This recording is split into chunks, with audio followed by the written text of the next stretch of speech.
Ciao, bentornata, bentornato su questo canale. Se invece sei nuova o nuovo, ti do il mio benvenuto. Sono Virginie, un interior designer e mi occupo di case che rappresentino al 100% chi deve viverle, dalla consulenza all'intero processo di ristrutturazione.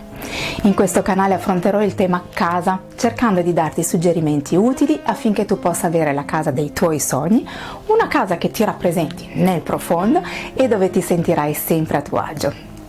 Un mesetto fa circa ho parlato di 10 sedie iconiche che gli amanti del design non possono non conoscere.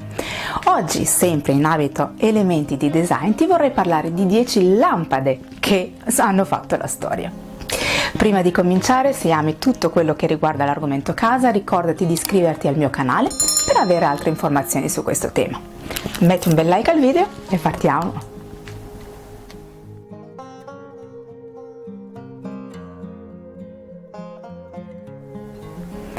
Pronto, pronta a conoscere 10 lampade di design davvero iconiche? Partiamo!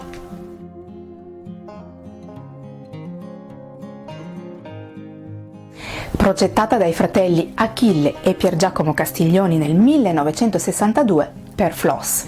I fratelli si ispirarono all'illuminazione stradale. La possiamo definire una versione interna di un lampione stradale. È costituita da un braccio a forma di arco fissato su un basamento rettangolare di marmo di Carrara.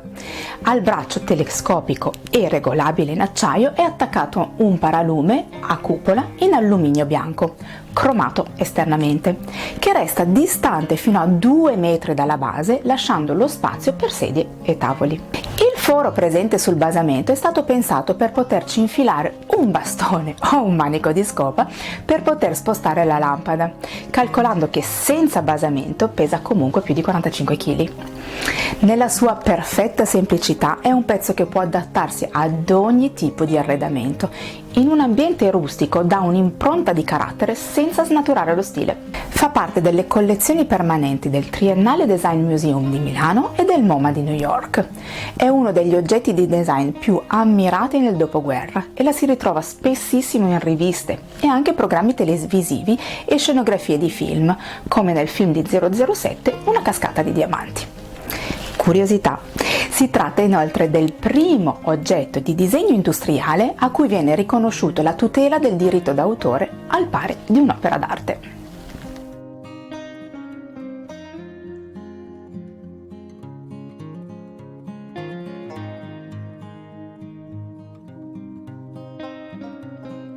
Idea abbozzata da Pio Manzù e poi reinterpretata da Achille Castiglioni per Floss nel 1970. Manzù pensò ad un volume cilindrico che potesse scorrere verticalmente lungo un'asta arrestabile all'altezza desiderata da una vite. Muore nel 1969 prima che la lampada fosse definita.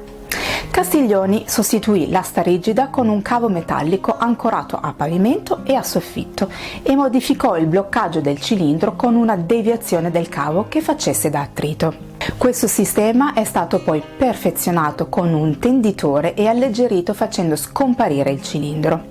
La versione definitiva prevede che la lampada venga sospesa a soffitto mediante gancio ad espansione, coperto da un copriforo metallico, un cavo in acciaio tesato con contrappeso cilindrico in piombo rivestito in gomma. Lungo il cavo in acciaio scorre un tubo a forma di parentesi che supporta un portalampada snodato che permette di direzionare a piacere la luce. La forma di parentesi non è casuale, mantiene l'attrito necessario per poter alzare o abbassare la lampada senza fatica, ma potendola anche fermare all'altezza voluta. Vinse il Compasso d'Oro nel 1979 ed è tuttora esposta al Museo del Design della Triennale di Milano. Per la sua semplicità e la pulizia delle sue forme si adatta perfettamente a qualunque stile.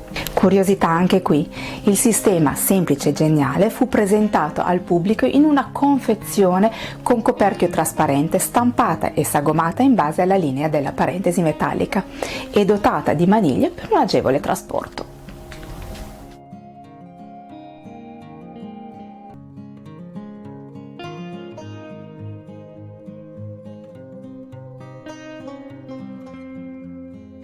Progettata da Paolo Rizzato nel 1973 per Arte Luce, ora prodotta da Floss. È una lampada basata su un sistema di bilanciamento.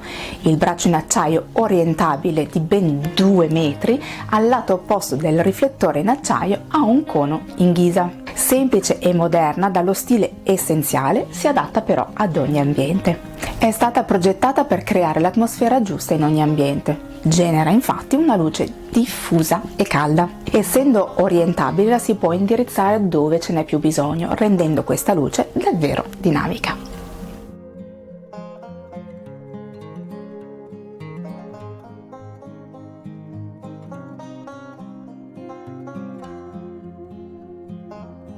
Progettata e prodotta da Ingo Mauer nel 1992, che un giorno vide una lampadina imprigionata in un muro e decise di liberarla.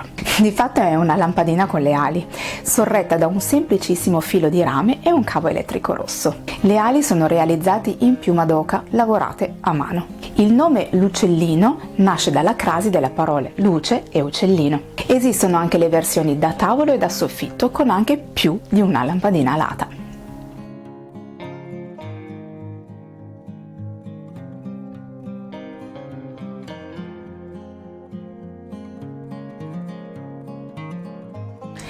Progettata da Paul Henningsen nel 1958 per il ristorante L'Angelinie Paviljonen di Copenaghen, non sono sicura delle pronunce. Comunque, prodotta da Louis Poulsen. Il nome che inizialmente il progettista diede alla lampada fu Kogle, che in danese significa pigna. Sia il nome iniziale che quello definitivo denotano l'amore per la natura del designer. È una lampada a sospensione formata da 72 foglie trapezoidali di rame che gli conferiscono una forma organica decisamente originale. Queste foglie di rame sono attaccate a mano a 12 archi strutturali che sono posizionati intorno alla lampadina. Queste strutture servono ad amplificare la luce, ma anche a nascondere la fonte per un comfort visivo maggiore. La lampada fa parte di molte collezioni pubbliche e private a livello internazionale, come per esempio il MoMA, al Vitra e al V&A.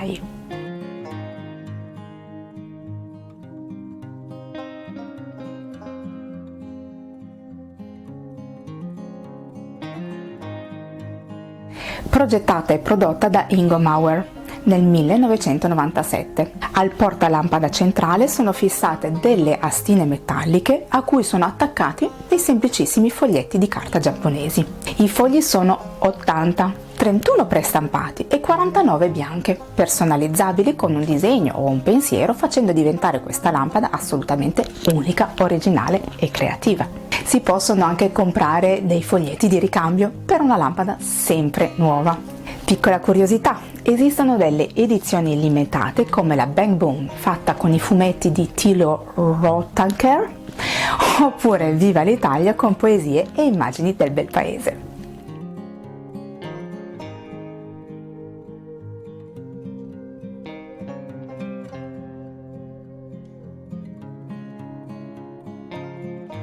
Progettata da Vico Magistretti nel 1977 per l'azienda Oluce. La sua forma, immediatamente riconoscibile, è costituita da elementi perfettamente proporzionati: un cilindro, un cono e una semisfera appoggiati in equilibrio quasi magico. Pensata in due varianti, alluminio laccato e vetro opalino, entrambi materiali studiati e scelti dal designer per poter riprodurre e diffondere la luce in maniera morbida ed accogliente.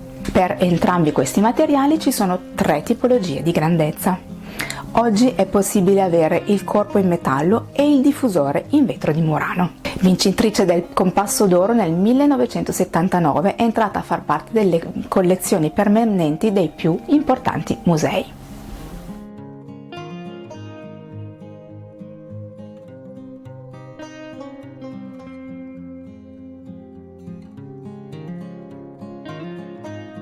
Progettata dai fratelli Castiglioni nel 1958 e prodotta da Floss nel 1962. È una lampada da tavolo che, nella sua versione più grande, può essere anche usata da terra. Nasce dalla volontà dei due designers di realizzare una luce da tavolo, però con luce indiretta. Questa lampada è stata pensata in modo sbagliato, citazione dei fratelli Castiglioni. La lampada infatti era stata progettata con materie plastiche che però con il calore del supporto del riflettore si deformava. Si è quindi poi optato per il vetro resistente alle alte temperature. La lampada taccia ricorda una colonna classica dell'antica Grecia, di ordine dorico, dalle caratteristiche scalanature che permette ai progettisti di utilizzare materiali e tecniche di lavorazione molto semplici. Il risultato è un oggetto elegante e bilanciato che si adatta a qualunque stile. La campana di vetro trasparente riflette la luce della lampadina creando un'atmosfera sospesa e soffusa. Taccia appare nella mostra del MoMA nel 1997 dedicata ad Achille Castiglioni.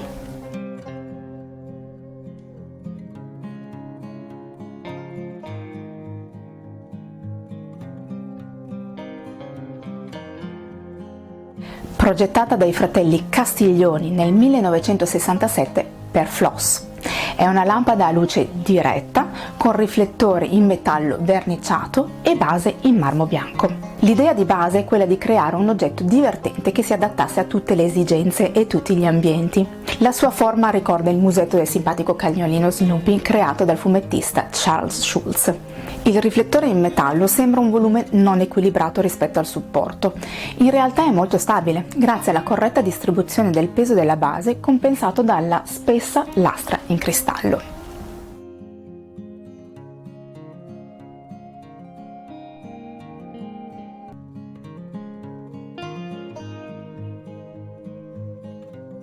Prodotta da Vico Magistretti nel 1965 per Artemide, che la mette in produzione nel 1967, anno in cui vince anche il premio Compasso d'Oro.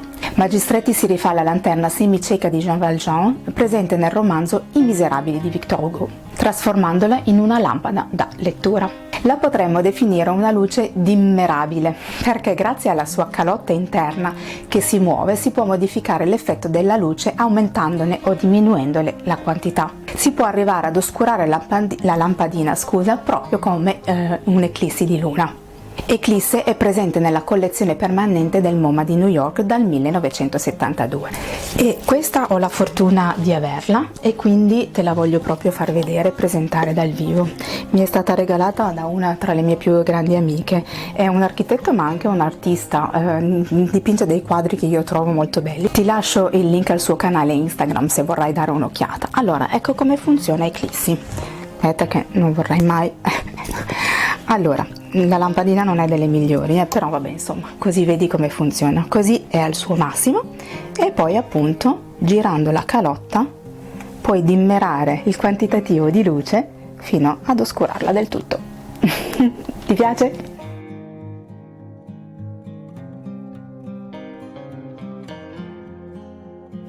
Queste 10 tra le lampade di design più iconiche, ma come dissi riguardo alle sedie, ovviamente non sono le uniche e magari ci ritorneremo. Qual è tra queste presentate la tua preferita? Ne hai qualcuna in casa, come me?